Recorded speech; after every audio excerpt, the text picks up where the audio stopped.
So hey hello guys, welcome back to an another video. तो आज मैं Palampur bus stand में खड़ा था और यहाँ GGDSD कॉलेज के कुछ छात्र कुछ प्रस्तुत कर रहे थे। तो आप भी उस वीडियो को देखो और सब में शेयर करो, ज़रूर देखना। ये देखिए, और ये पीछे कर रहे हैं, इनकी वीडियो देख लो पहले।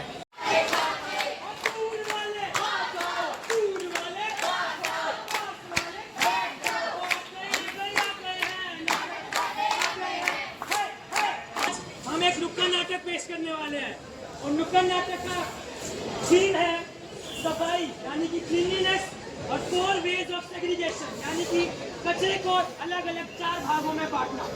तो हमारी टीम एक नुक्कड़ नाटक के माध्यम से आपको अवगत कराने वाली है इसके में। और ये नुक्कड़ नाटक 3 भागों में डिवाइडेड है। सबसे पहला दृश्य की ओर बढ़ते हैं। चलिए, पहला दृश्य।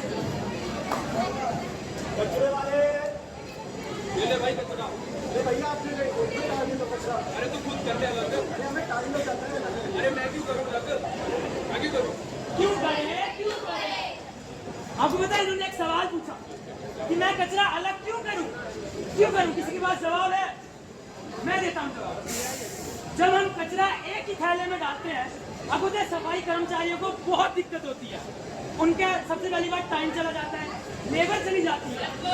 जब कचरा हम अलग ही देंगे तो उस कचरे का अच्छा उपयोग होगा। सूखे कचरे का हम रिसाइकल कर सकते हैं, गीले कचरे को हम खाद बना सकते हैं, और अगर जो हैजार्डस है उसको हम डिस्पोज ऑफ कर सकते हैं। अब मेरे साथी एक एक करके आपको अलग अलग कचरों के बारे में बताएंगे, कौन से कचरे को कौन से कलर के डिब्बे में डाला जाता है। चलिए, तो पहले कचरे के बारे में। तो सबसे पहले है वेट वेस्ट, यानी कि गीला कचरा। गीला कचरा क्या है? हमारे किचन से जितना भी कचरा निकलता है, जैसे सब्जियों के छिलके, फलों के छिलके, चाय पत्ती, ये सब चीजें जो है वेट वेस्ट में आती हैं। और इस सब कचरा ड्राई वेस्ट, जैसे कि कुरकुरे पैकेट, कुरकुरे के पैकेट, लेस के पैकेट, चॉकलेट के रैपर, टॉफी के रैपर, या फिर कैरी बैग होते हैं। चल भाई आजा।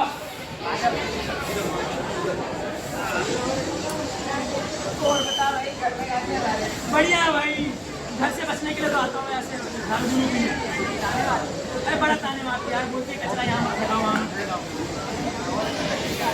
बढ़िया यार, मेरे सब बढ़िया है। आजकल कचरे वाला आ रहा है घर में हमारे।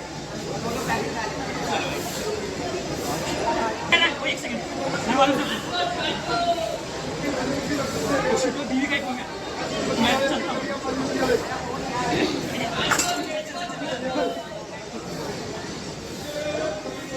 तो जैसे कि आप सभी ने देखा कि कुछ लोग पहाड़ों में जाकर दारू पीकर कांच के बोतल वहीं पर फैलाते हैं। इससे जो है कोई इंसान अगर पहाड़ों में घूमने जा रहा है या कोई जानवर है, तो किसी को भी वो कांच डूब जाए तो उसको किसी भी तरह की नुकसान या फिर बीमारियां हो सकती है। तो आप सभी को हमें बताया गया कि टूटा हुआ कांच जो है किस रंग के डिब्बे में डालते हैं। तो किसी को याद है? बिल्कुल, तो टूटा हुआ कांच है वो लाल रंग के डिब्बे में रहता है। अगर आप ऐसा कभी देखते हैं तो आप 2 चीजें कर सकते हैं। या तो उनको रोक सकते हैं, शराबियों को, भी कभी कभार मुश्किल हो सकता है क्योंकि वो बेवड़े सीधी सी बात। तो आप पहले उनको समझाएं, अगर मान लेते नहीं मान तो 2 चीजें कर सकते हैं। बहुत बढ़िया, इन्होंने पहले ही उठा दिया, मतलब कि मेरे गाइस तैयार। आपको ऐसे ही करके कचरे के डिब्बे में डाल दें। कौन सा डिब्बा था? लाल। अब हमने ये नुक्कड़ नाटक के माध्यम से आपको अवगत कराने के लिए कहा है। मुझे मालूम है कि आपको थोड़ा बहुत पता चला होगा। ये बहुत छोटी सी जानकारी है, तो बड़ी जरूरी हो जाती है कभी कभार, क्योंकि हमें पता नहीं चलता। हम कभी कभार एक ही थैले में डाल के सब कुछ करके फिर नालियों में फेंक देते हैं कि बाढ़ें आ रही हैं, फिर हम कंप्लेन कर रहे हैं कि बहुत बारिशें हो रही है और बाढ़ आ रही है, गवर्नमेंट ऐसा कर रही है। हम खुद को नहीं देखते,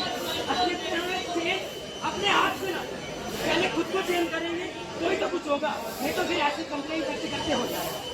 अच्छा, एक नारा भी है कि आप सबको मेरे साथ बोलना, और मेरे गाइस भी बोलेंगे सब, हमारा कूड़ा हमारा कूड़ा हमारा कूड़ा हमारी जिम्मेदारी। आवाज नहीं आई, जोर से, हमारा कूड़ा हमारा कूड़ा हमारा कूड़ा। तो हम गोस्वामी गणेश दत्त महाविद्यालय के छात्र छात्राएं आपके सामने एक नुक्कड़ नाटक पेश करा, और हमने। तो गाइस, आपने जो अभी वीडियो देखी वो पूरी इन भाइयों ने प्रस्तुत की है। तो कुछ कहना चाहोगे भाई? देखिए, मैं यही कहना चाहूँगा कि हम कचरा ऐसे ही इधर उधर फैला देते हैं, जो कि नहीं करना चाहिए हमें। बिल्कुल नहीं करना हमें चाहिए। जो इस वीडियो में आपने देखा होगा, अगर आपने बनाई होगी, मैंने पूरी बनाई है भाई, बहुत डालूंगा अच्छी मैं, बात पूरी है। बनाऊंगा। आप पूरी डालना, अब पूरी डाल के आपको पता चलेगा कि कितने तरह के कचरे होते हैं, कहाँ कहाँ डालना चाहिए, और ऐसी कचरा फेंक नहीं देना चाहिए, क्योंकि बहुत परेशानी होती है कर्मचारियों को अलग अलग कचरा अलग अलग बांटने में, और बहुत टाइम चला जाता है, लेबर चली जाती है, जिससे इकोनॉमी अच्छे से बढ़ नहीं पा रही है। मैं यही कहना चाहूँगा कि कचरा अपनी है, आपकी जिम्मेदारी है। ठीक है भाई। बहुत बहुत थैंक यू। तो गाइज, कूड़ा कम फैलाओ, सफाई रखो, और जय भारत जय भीम। मिलते हैं नेक्स्ट ब्लॉग में, तब तक के लिए बाय।